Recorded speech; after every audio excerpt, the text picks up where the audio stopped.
February, as we know, the International Year of Fresh Water. Oh, good. Yeah. And everyone everywhere thought, well, that's so Raven. Hey! It happened. That show started that year, 2003. I'm reaching this week, lads. I'm reaching this week, trust me. So as I mentioned last week for Mania 17, wrestling was great, but every other form of entertainment was in the shitter. Head of State was the US box office number 1 on that day, and The Recruit was the UK number 1, and I haven't heard of either of these films. Nope. I have heard of this though. 50 Cent had just finished his 4th of 9 weeks at the top of the US Billboard charts with the audible canter that was In the Club. I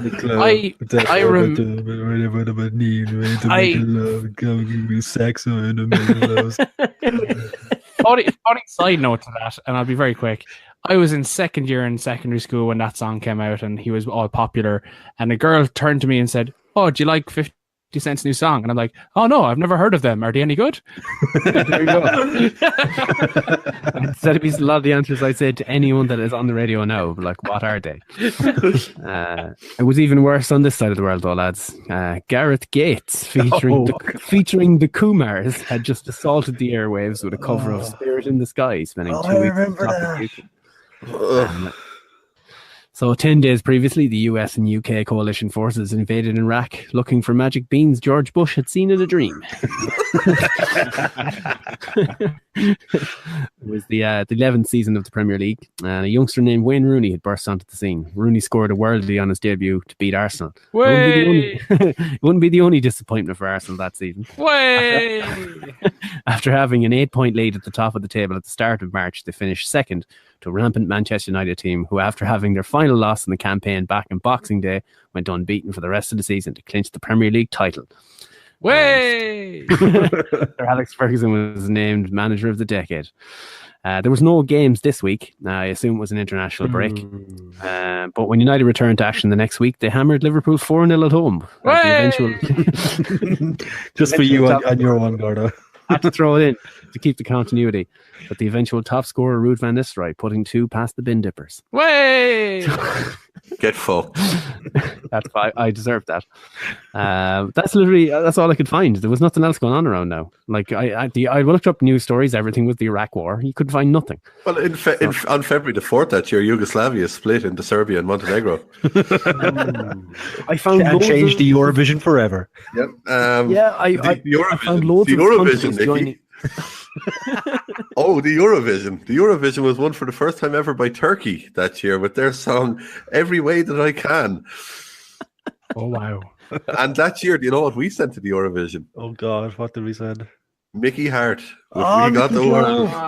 Mickey Joe Hart. Jesus. We've got the world tonight. Hold on together. And I will point out, on the GAA front, this was actually quite a good year for both Tip and Mayo. Because Tip won the Camogie and Mayo won the women's football. Hand the women. I believe her. And it's also the year that them across the water won the Rugby World Cup, but fuck those guys. Where's your Grand Slam, dickheads? Hey! Fuck all you motherfuckers. And unfortunately, this week of the year also gave us one of the worst things that ever existed. Are you familiar with the Cash Me Outside girl? Yes. That bitch was born on the 26th of March, just 4 days before this WrestleMania aired. How about that? Oh, wow. That's a fact and a half. That's a good one. When I was looking up, as I said, there was a lot of stuff of countries joining the EU. I was like, that's not even that funny. I couldn't find funny ways of doing that. But what wasn't funny was the fighting this night. Safeco Field, Seattle, Washington. First Mania under the new WWE name, having lost the WWF name to a bunch of pandas. It was the first Mania after the first draft. The official team was Crack Addict by Limp Bizkit. Can you imagine that now? Favorite band. WWE's favorite band. They're probably on the outs with the young fella Kid Rock around the time. But we opened with what was the Cruiserweight Championship match with the best Matt fact of all. Matt often wonders how they ever did WrestleMania without him. And now we ask the very same question. Interesting fact on this one is on the network feed, they no longer have the national anthem showing because it was sang by Ashanti, and for some reason they've decided to remove it from their feed on the network. Strange. Wonder what she got herself into. God only knows. Maybe Considering Chris Benoit is on the network. But yeah, no, for some reason they got rid of Ashanti, which was weird. But yeah, the first match was indeed Matt Hardy versus Raymond Mysterio, which was in fact Rey Mysterio's first ever WrestleMania match. And he was in the opener for the Cruiserweight title back when the limit for it was 220 pounds, which Matt Hardy barely made after weeks of rigorous training. So this is back in the days where we actually had proper lucha Rey Mysterio. So he was doing all stuff like multiple head scissors from different parts of the ring, all the flippy shit, all the stuff that indie wrestlers can't do in New Orleans this year.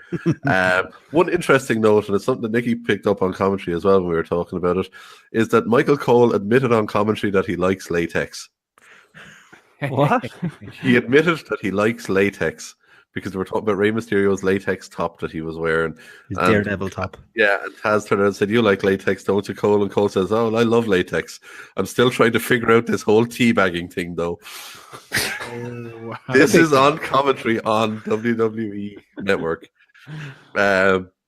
So, yeah, good match. As I said, back and forth. You had Shannon Moore on the outside who was causing a couple of distractions. So Little MFer. yeah, that little MFer. They need to get that MFer out of the way. And there was some interesting commentary on the back of that. But Ray goes for the West Coast pop. Misses. Matt counters with a roll-up and he grabs onto the ropes. Yeah, pretty perfect, really. Good opener. It was the first ever Hardy win at WrestleMania for either Hardy boy. Wow. Edge and Christian kept winning all the tag matches. Yeah, that was the problem. Yeah. So yeah, first time they ever won one of them. So we went straight from the joy of that to the fucking Miller Lite catfight girls appearing. All I have for this the first of many times. Literally, all I have for this is no. As in, even I wouldn't, because I don't know what I'd catch. The next match, which, Jesus Christ. You probably get a dose of the Ashanti. Our second match of the night was The Undertaker, the man who we don't know where he is right now, versus Big Show and A-Train before he turned Japanese after an F5 by Lesnar. So this was originally supposed to be a tag team match until I believe it was on Heat that night. Nunzio leads Taker's supposed tag team partner Nathan Jones into the shower because he had his wallet and he got attacked by Show and Train. In reality, they realized that he was green as goose shit and they wanted to take him off the show. So nothing highlighted that. Speaking of green as goose shit, are you going to go straight to the finish? I was quickly going to mention the fact that WWE's favorite band, Limp Bizkit, actually played Undertaker down to the ring for the first of their two performances that night, and that A-Train kind of messed with the bike and spat on the bike. So, but I do find in that performance, Fred Durst forgot some of the lyrics to the song. Did not sing the backup part in the chorus at all. No, not the slightest. For the Win would have done it better. For the Win are the fucking band that should be on WrestleMania every year. They are audio aids. Audio Ashanti. Audio Ashanti. For the Win on YouTube. www.youtube.forthewinband. Because we have a name. We actually have one. Weirdly enough. But yeah, so the match was god awful. Essentially big the ending, dog.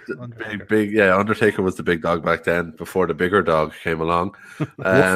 Woof. Yeah, he that's the Undertaker bark right now, as opposed to the big dog. The dog. The ending came when Nathan Jones actually comes running down the ramp, and somehow, with their fantastic eyesight, Big Show and A-Train actually managed to spot him coming from around about 200 yards away. And Big Show gingerly ran up halfway up the ramp to meet him, because otherwise we'd still be there trying to fucking watch it. Nathan Jones ducks under a punch from Big Show and hits a spinning kick, which looked like it actually legit caught Show in the face. The one issue I have with that is this was officially made a handicap match. Shouldn't that be interference? Undertaker lost his streak when he was at 10-0. The streak was lost this night. Because he came in and he hit the big boot. That's a DQ. And the ref looked at him like he was going to kill him. He put his hands up and we're like, oh, what have you done? So I read up on a little bit, and people are saying, well, in kayfabe, maybe the ref just let it go because the Undertaker was getting beat down. But he has to be above that. He has to be calling it right down the middle. Yeah. Right down the middle. Like Right if they down had, the if they hadn't have specifically said at the start in the announcement announcing the match, this is a handicap match, then it would have been fair enough because he's supposed to be in the match. Could have just said this is a tag team match. Just then they say on commentary, "Oh, there's no Nathan Jones." Yep. But he's still technically in the match. Or they could have gone with the whole self-defense because Big Show went after him, yada yada. But he then went one step further. He gets in the ring. He kicks A-Train in the middle of the ring. And then Tombstone and bang, Taker goes to 11-0. You could let the outside the ring stuff slide easily. You can explain that away. But Michael Cole actually said it. Do you remember? He go, Tombstone. You know, he kind of went like that. He didn't know what to say. No. Yeah. And nobody backstage knew what to say. So I wonder. Shit went south. It wasn't the only time a ref made an absolute cock up that night, but I'll come to my notes later. I don't remember that at all. All I have for the next part after this is catfight girls again. Fuck off, skanks. Also, Tori looking at her own Playboy magazine in great awe. To be fair, I often look at her Playboy magazine with great awe. And Stacey had a great advertising campaign called Testicles. Yeah. Hey. Remember Test, the good Baron Corbin that I mentioned last week. Different times, lads. Different times. So upping the quality of the women's segments, because it's not that fucking difficult, we then went into a triple threat match between Trish Stratus, Jazz, and Victoria. Basically, the build for this match was quite simple. Trish and Jazz had a number one contendership match. Victoria interfered and laid both of them out. Boom, triple threat. Simple. This is another portion of music that I believe was dubbed over on the network because she used to come out to tattoo all the things she said. Yeah, it was a terrible thing they put over. It is fucking ridiculous. She came out with actual Stevie Richards. Actual Stevie Richards. Fairly solid enough match. Stiff. Jazz is a stiff worker. Essentially, Jazz had Trish in an STF. Victoria distracts the ref, and Stevie Richards broke it up. Triple threat match, so no DQ, so he could have just fucking done it anyway, but whatever. Stevie Richards then grabs a chair, comes into the ring, tries to hit Trish. She ducks under it, and there's a lovely spring spot where he misses her.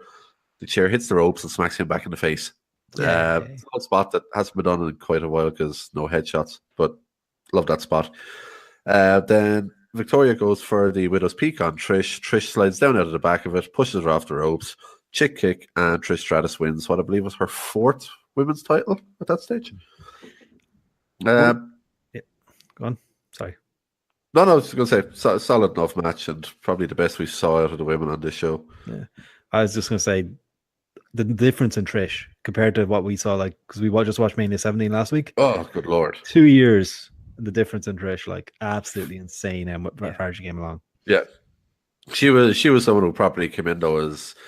Yeah, she came in as obviously she'd done the modeling and whatever in the past, but she's someone who properly said, look, I'm actually wanting to get into this and dedicated herself to it properly. And as you said, 2 years and look what the difference is. Yeah. So maybe we'll see a 2-year progression of Ronda Rousey to a point where she could one day be in triple threat matches at WrestleMania. You never know. Okay, next up we went into the SmackDown tag team title picture, which was Los Guerreros versus Benoit and Rhino versus Team Angle in a match where they changed what corners they were tagging in from countless times. Nobody knew. This was an utter mess, this match. It was. Benoit and Eddie had a pretty good sequence near the start. Benoit just so rough and fucking stiff that just it looks so legit that I think it's part of the reason I loved watching him. And just the fucking snap he got on his Germans were fantastic. Fuck what he did. He's a fucking evil man, but my God, he was one hell of a wrestler. Poor match, but the finish came when Rhino ended up goring everybody and Benjamin snuck in and got the pin. It was Team Angle's first ever WrestleMania. Why were Rhino and Benoit a team? I was trying to rock and Rhino and what? How? What? Wasn't it? Something else to do. No, I think it was something to do with No Way Out. It was Brock and it was supposed to be Brock, Benoit, and Edge against Team Angle. But Edge fucked up his neck so he had to get pulled from it. So it was originally supposed to be Benoit and Edge in this, but they had to put someone else in, and Rhino just come back from getting his own neck done. Yeah, because they mentioned Edge during. Yeah, they mentioned Edge during this match as well. Yeah, I think Edge had to leave around about 2 weeks before No Way Out. So the match at No Way Out was just Benoit and Lesnar against the three guys of Team Angle, and then they had to put someone else in with after they won that match. They had to put someone in with Benoit because he was after getting the title shot. So they put Rhino in because he was just back. Okay, that makes sense. As far as I remember, but yeah, so as I said, not a great match, but it is what it is. Then we had yet another fucking catfight, girls. So many. With Tori and Stacey again. Jesus Christ, I hope they fucking got good advertising money out of this because it was fucking woeful. Moving swiftly on. Then we had probably match of the night. There was a couple of good matches after this, but we came to HBK versus Chris Jericho, which was Michaels' first match back, first WrestleMania match after his triumphant return. He didn't actually think he should be on WrestleMania this year. He had said that he wasn't too sure how long he was going to be around for, and basically as soon as this whole thing started up and got around about 2 weeks in, that's when he was like, okay, yeah, this might actually be WrestleMania worthy. But this is going to be my statement ever. Yeah, this is the most overrated match in the history of WrestleMania. Ooh. Yep.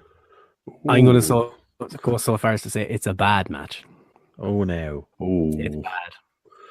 Why? I have many notes. I've always thought it, but then I watched it back again and I was right. The first 5 minutes of this match are atrocious. It's like two green guys in there. It's funny that Gordo said that. I didn't realize that because it shows that he didn't want to be there. Jericho's calling spots as loud as fuck. He was louder than Cena. The walls of Jericho outside the ring was pretty stupid. The ref starts counting. This is more about the ref as well. All three guys here, the ref starts counting, and then Jericho runs in to stop him when he could have just let him continue the count and take the count out win. There was another moment later where Michaels was down. The ref stopped at 5 and then restarted the count at 3.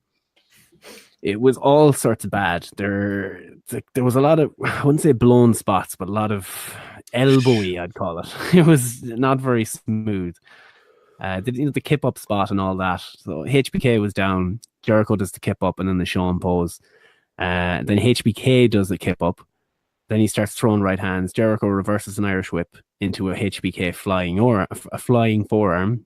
Michaels kips up again as Jericho feeds into an inverted atomic drop. And then Mini Nitch, the referee, inexplicably ran across them and Jericho had to throw them out of the way. Did you see that? I did see, I caught that bit all right, yeah. I was wondering what you meant about referee now, yeah, that makes sense. It was terrible. And then Jericho put on the worst walls of Jericho of all time right after this. He barely bent the guy's back. I know it was after the back. Oh, that was the one where they reached the ropes just before Michaels' switching music. Yeah, that was, I'd say the first 15 minutes of this match are awful. Controversial. It's quite controversial. And then the bit at the end was great. I think people have rose-tinted glasses a bit on this. We watched it fresh, I suppose, and I still don't think it's great. The angle at the end is excellent, but I don't think the match was anywhere near as good as people think it was. I will say my favourite match of the night is probably the Rock Austin one, but this is kind of the consensus one of pretty much anywhere you read. That this is the That's match. why I said I bring it up. I won't get the chance to ever do that again. I still think it's a really good match, but at the same time, it's. They had an Intercontinental title match on Raw the year after that was way better than this. Nobody ever talks about it. Yeah, because it happened on Raw.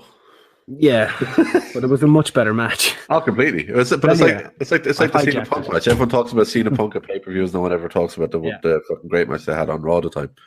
Anyway, I've hijacked it and we don't have a lot of time, so I said I'd throw in my 2 cents because we'll probably never talk about this match again, and I had to throw in my little digs. Yeah, but yeah, at the end of the post-match angle that you were talking about was essentially that Michaels won with a roll-up. Seriously, Michaels winning on WrestleMania with a roll-up. What the fuck? That kind of annoyed me, I will admit that. But they hug post-match, and then Jericho hits him with a fucking low blow and strolls off. When they got to the back, apparently an agent turned around to Michaels and told him that they went long and was giving him a bit of an earful. And Michaels basically told him off and said, when you put on a match like that, you can go as long as you fucking want, and just walked off. Who's telling Shawn Michaels what to do? Seriously. Swear to God, a lad backstage, one of the agents backstage apparently turned around and told him that they went too long. It was the longest match of the night. Yeah. I checked the times just because that's weird. I can't believe they do that. And Jericho would have had a little bit of clout back then, not a lot. Not that he has today. Yeah, well, Jericho likes to get some fights in backstage as well. Yeah. So that's surprising. I should preface my criticism of that match as they're two of my favorite ever. Jericho is probably my favorite ever, my number one of all time. So it's nothing to do with the guys themselves. I just thought it was shite. Maybe I was expecting too much. Shite, we go straight from that into Sylvain Grenier backstage. Sylvain Grenier, who later went on to be a member of La Resistance, was a referee at the time, apparently, and he was a crooked referee who went into Vince's office in preparation for Vince's match later on the night. Shady dealings afoot, I reckon. He was the one who helped McMahon like a few weeks earlier in Montreal. It was No Way Out. That was the Rock Hogan. That was the Rock Hogan rematch. Yeah. He helped McMahon screw over Hogan in Montreal. Imagine that, a McMahon screwing someone in Montreal. What crazy talk. Involving the ref? Never. Madness, Ted. We then had we upped the tempo a bit, and then we had a performance of Crack Addict by WWE's favorite band, Limp Bizkit. Awful lot of it. Thank Christ Fred Durst flipped off that camera at SummerSlam, so we'll probably never see him on WWE again. He's not their favorite band anymore. No, Kid Rock is again. Closely followed by Flo Rida, because he's not a full band. Then we had the cat fight. It happened. Featuring Tanya Ballinger and Katana Baker. Then Stacey Keebler joined them, then Tori joined them. It was a technical masterclass. It was like I'm pretty sure this is the first match that Dave Meltzer ever gave 7 stars to. It was a catch as catch can spectacle. It was a masterclass on a bed on the bed. They put on a 7-star masterclass on a bed with no ropes and around about 15 pillows. Just Coach was involved. Coach was there with a mic talking the whole way through it. He ends up getting rolled over by the women who were in their bra and panties at this point. Yeah, his pants get pulled down. It ends with them pinning Coach. Yeah, Women's Evolution kicked off right here. I'm telling you, this is I was watching this in work today. Like I had to minimize my screen. I was listening to it. I popped up there and like I literally couldn't have it open on my screen at work. Like it was that is brave. Time. It was a different time. Yeah. I watched it in work after 8 o'clock last night when everyone else fucked off. Things get a little blue in your place after. It's myself, a Brazilian lad, and 3 fucking Russian lads. I saw that movie. No, you think 3 men and a baby. It's different shark, Ted. So we went straight from that to the absolute shitstorm that was Booker T versus Triple H. Worst match I've ever seen in my life. Just truly awful. No, this is the match for the World Heavyweight title. The build of it was actually really interesting. Probably what I enjoyed most about it, even though the match itself was actually pretty all right. They played up all of Booker T's past, all the whole conviction, being in prison. Triple H ended up running down the WCW title, basically calling it a joke, saying pretty much anyone could have won that. Arquette won it, Russo won it. No, there's no prestige to it. Same could be said for the TNA title. He said someone like Booker T could never become a world champion in WWE. And just for you, what do you Steve, mean somebody like him? What do you mean somebody like him? And just to make Steve so happy, on the go home Raw, guess what happened? Booker T pins Triple H. He really did. He pinned Triple H on the go home. I made a special note of that. This also actually in the build up to this was a fantastic promo with Goldust, where Triple H and Flair were calling out Booker T, and out comes Goldust, and it was after Goldust had been electrocuted by the two of them, and he just developed the stutter, and it's where Goldust's Wrestlemania came from. I swear, it's one of the funniest things I've ever seen, and I actually maintain that parts of the laughter from Triple H and Flair are legit. They're actually breaking. Which are really interesting build to it, and as I said, the match itself was fine. It was fairly strike heavy for the early stages. A lot of racist style commentary from Jerry the King in this match. Jerry was full on heel on this. I won't repeat some of the stuff because Yeah, No. it was bad. Nice, Not being worth it. nice and stuff.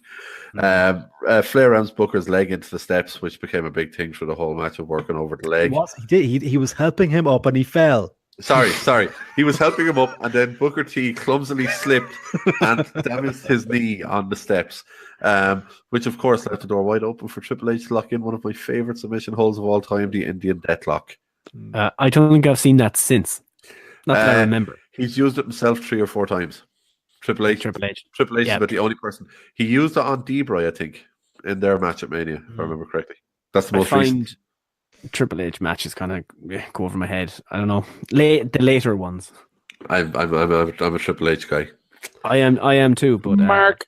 The later matches, they're very long and very little happens, so I'm not surprised I didn't realise that. The last good one I enjoyed was the one with Debray, which I think was actually the match of the night at that Mania. But once again, sat to Roman and Triple H after 6.5 hours of being in a stadium, and it went for about 3 years. I can remember most of me at that match was just screaming at the TV saying, just fucking end. I'm out of cider. Just fucking end.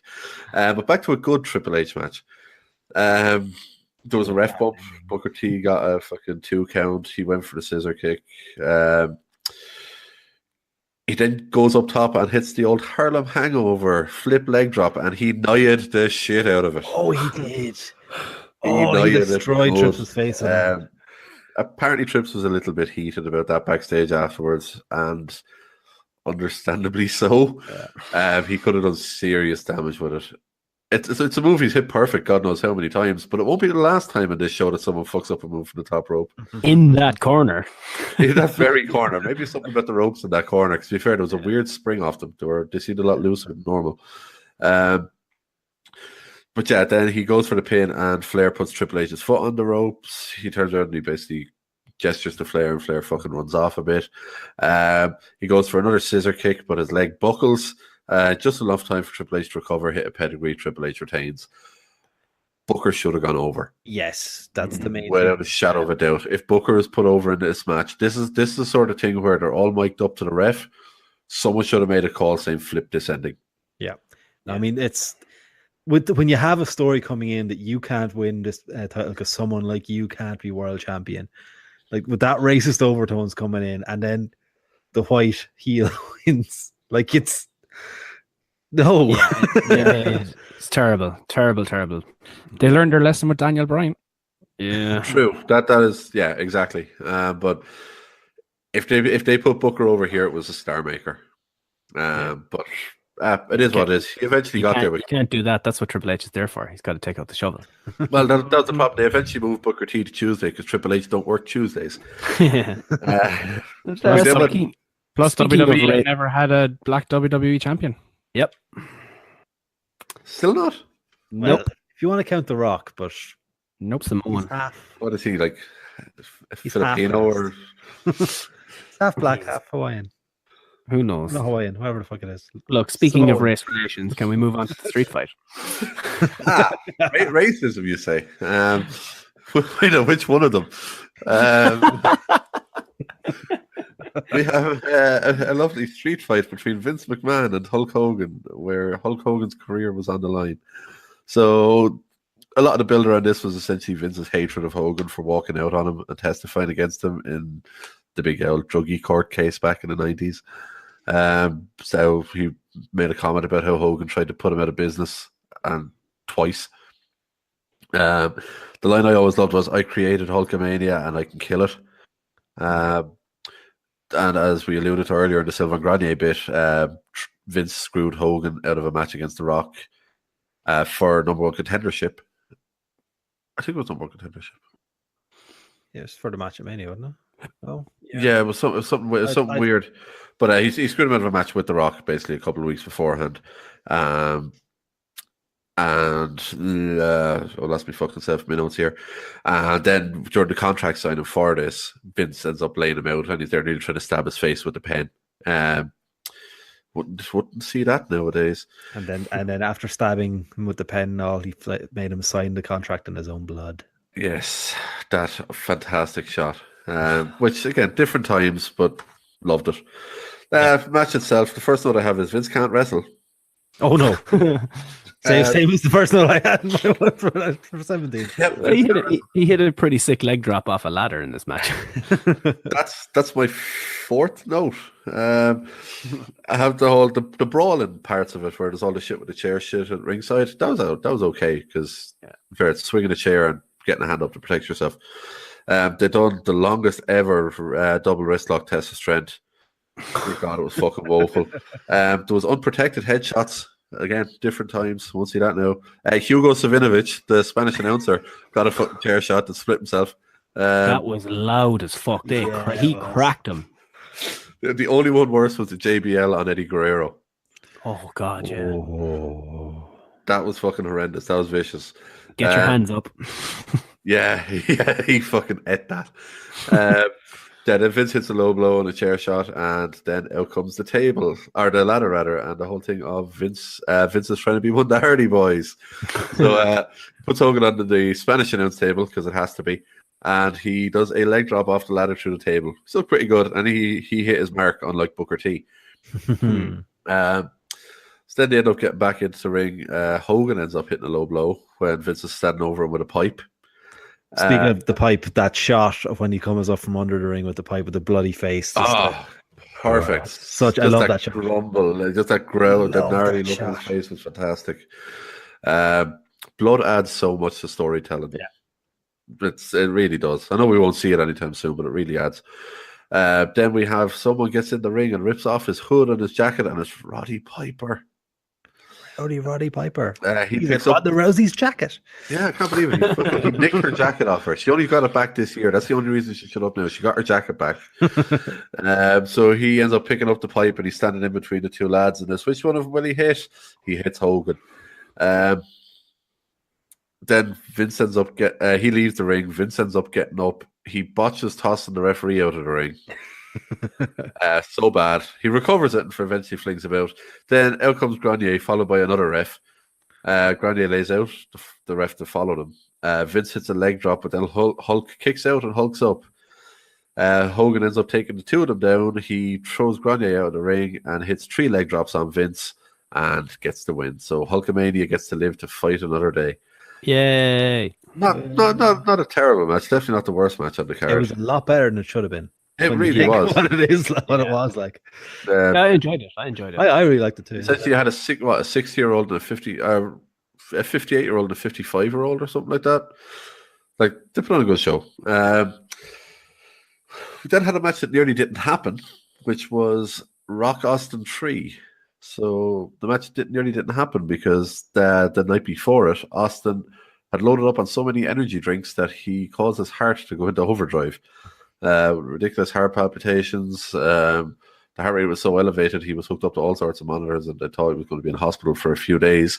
But he somehow managed to get himself out of hospital that very morning. The build for the match was essentially the whole thing around how Austin had taken his ball and went home. And they built on that a bit. And then Rock was going on about how, the one thing he's never done is beat Austin at Mania. So they had a bit of back and forth. It was not no major build. It was quite simple. I need to beat you. I've never done it. Match itself, as I kind of said last week, probably out of the 3 matches they had at Mania, was probably the worst. But that's not really a bad thing because the other 2 were amazing. They kind of touched on a lot of the other stuff that they'd done in the earlier matches. So there's all the stuff where they were brawling all around the announce table, up the ramp, all stuff they'd done before. Austin gets caught in a sharpshooter, of course, because he has to get caught in a sharpshooter at WrestleMania and live out the whole iconic moment again. Rock puts on Austin's vest, which he left on for a long, long time. He kept a lot longer than I thought. And, bad luck because he kept getting, as soon as he got through that on, he lost control of the match. Rock done a kip up at one stage and then pretty much turns around and Austin hits a rock bottom on him straight away, which I can remember watching the time thinking, but The Rock does that, not Steve Austin. Rock's move. Not Seth Rollins. Shortly after that, then The Rock hits the stunner, which again made me think, but Steve Austin does that, not The Rock. Not Seth Rollins.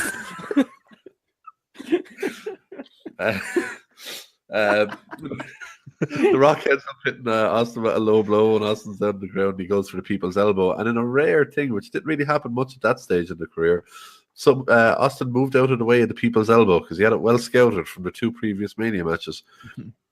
Rock eventually hit the spine buster in the elbow, but he kicks out. Then he hits a rock bottom, kicks out, goes for another rock bottom, but it's blocked. It's a counter of a stunner into another rock bottom. Then he hits a third rock bottom and Rock wins. Again, it was a really good match. It was Austin's last match, but they didn't want to announce it in advance because he figured if they announced it in advance, the whole match would lose some of the prestige and it wouldn't be about the story, and it would be more about the fact that it's his last match. So after the match, the two of them were in the ring, and Rock pretty much essentially leaves the ring to Austin as kind of a, even though I've won, this is your moment. He goes off up the ramp, and Austin gets to have his little moment with the crowd. Yeah. So where he shoved Hebner away as well. Hebner kept coming to try to fuck off! I'm talking to him. I can't remember what he actually said. They came out in one of their interviews they had a year or so ago, and they pretty much said what was said in the ring. It's pretty much like, thank you, my brother. You've always been. Thank you for pushing me to be the best person I can be, and all that sort of stuff. It was really nice, but I just can't remember it off the top of my head. Yeah, like on Austin's jacket, there was OMR for one more round. Just the little hint that it was his last match. But simple touches, But at the end of the day, they were two lads that we all just grew up watching in the ring. So to see Austin's last match was weird. And you say it was Austin. It was pretty much his end of Rock's run as well. Rock. He finished up properly a month after this. He lost to Goldberg a month after this, and then he left. Pretty much. They lost all 4 guys in the 2 main events here very quickly after this show. Yeah, through various reasons. Yeah, which it just shows the depth of being able to use the roster that they actually power through. Really. And it led to one of the best WrestleMania moments the year following that now is kind of sullied. Goddamn Stevie Richards. But anyway. That's the following year's main event. Now we're going to go to this year's main event, which was a Brock Lesnar who was in proper wrestling shape against Kurt Angle, which was for at the time that was the WWE. That was the WWE title because they weren't heavy was wrong. The lovely undisputed belt. I used to love that belt. Oh, so good. Yeah. Such a lovely belt. The story behind this one was quite simple. Lesnar won the Rumble because back then the person who won the Rumble main evented WrestleMania. What? That's novel. Imagine, I know, as opposed to it wasn't Edge like the 3rd match or something, or he won it. So he won the Rumble. At the time, Paul Heyman was GM of SmackDown, and he was actually heel. Shock horror, but Lesnar was face. So Lesnar was basically fighting through different obstacles on the way to Mania. He had to run a gauntlet where he had to fight all the members of Team Angle. He ended up beating, I think it was Charlie Haas with an Angle Slam, which I can remember watching on SmackDown and freaking out over. But that's Angle's move. Kurt Angle does that. Not Seth Rollins. Sorry, I saw you were busy there, Steve. I had you covered.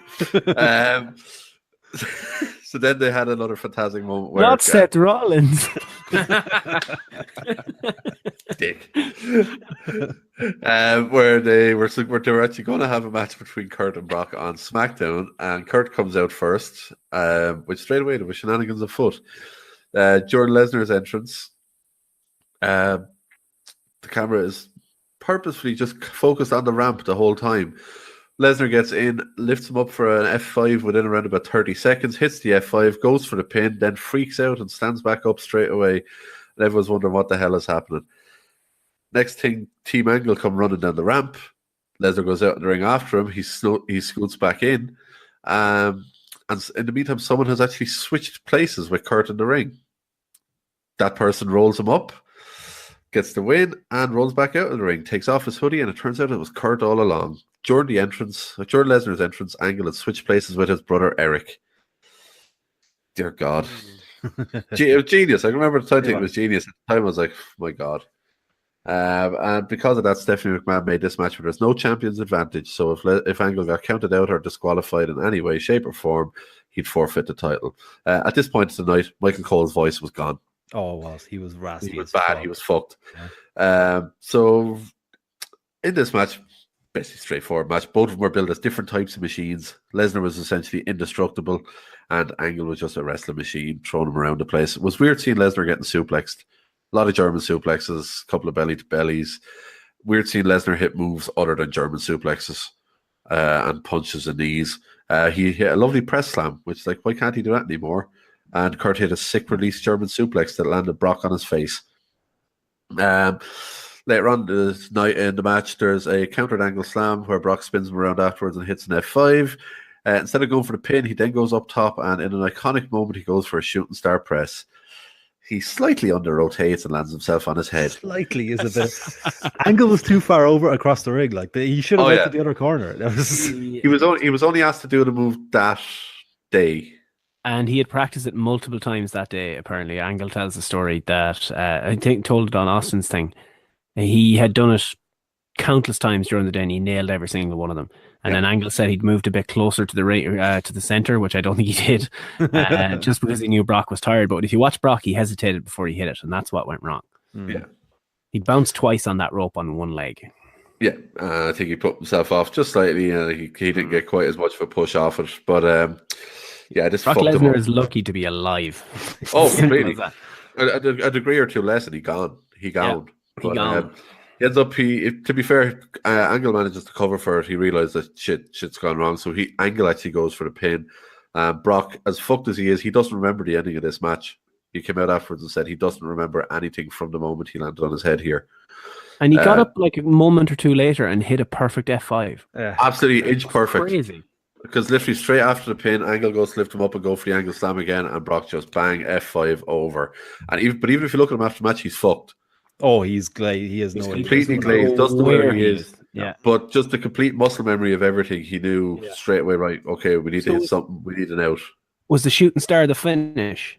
The shooting star was supposed to be the finish because that was his old finish in OVW. OVW, yeah. And actually, even in his dark match, which I think was against Albert, he actually won with the shooting star. But just that moment was absolutely frightening. But as I said, he recovered. I remember what it was now. Actually, it was JR he was on with. Sorry, it's important because he said JR was like, well, who the hell called that? You don't need Brock Lesnar doesn't do that. Who called that spot? And he was like, yeah, I know, JR. It was actually me that called it. So it was Angle's idea that to do that spot, we'll say, to win the match. Fucking hell! If it had come off, it was an iconic moment for the right reasons. Yeah, it's an iconic. The thing is, that's what everyone remembers about this match is that moment. Yeah, they don't remember the fact that there was such a good technical match and that how good Lesnar actually was in his prime. Yeah. All anyone remembers from back then is he landed on his head. But it was such a spot monkey. Absolute spot monkey. Brock Lesnar out here destroying the business. Spot monkey with DJZ and Mandrews. But so as I said, start to finish, probably my favorite Mania a lot, especially because it was kind of a time where I was kind of starting to go a bit sour on it all. I wasn't enjoying watching wrestling as much, but just watching this kind of got me back into it. It's all because of the Catfight Girls and Limp Bizkit. Oh, yeah, definitely. Catfight Girls.